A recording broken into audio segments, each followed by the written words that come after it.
तर महापालिका निवडणुका जवळ आल्या की काहींना लोकांना जी आहे ती मुंबईची आठवण येते। मग मुंबई महाराष्ट्रापासून तोडणार अशी जुनी कॅसेट सुरू होते, असं वक्तव्य जे आहे ते उपमुख्यमंत्री एकनाथ शिंदेंनी उद्धव ठाकरेंना उद्देशून केलेलं आहे।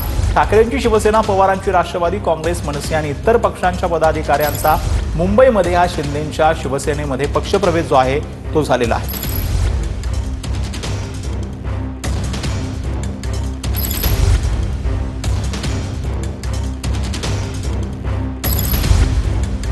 तर बीएमसी निवडणूक जवळ आल्यावर काहींना मुंबई आठवते, असे एकनाथ शिंदेंनी म्हटलं।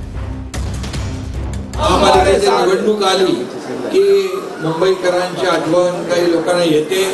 जुनी कॅसेट आहे तीच सारखी फिरवण्याचं काम करतात, परंतु लोकांना खऱ्या अर्थाने घरं पाहिजेत। आज जे रखडलेले प्रकल्प जे आहेत त्याला जबाबदार कोण आहे? देवेंद्रजी आणि आमची टीम मुंबईमध्ये देखील जे काही झोपडपट्टी मुक्त मुंबई, जे आपल्या सर्वसामान्य लोकांचं जीवनमान, राहणीमान उंचावलं पाहिजे, ही सरकार म्हणून आपली जबाबदारी आहे।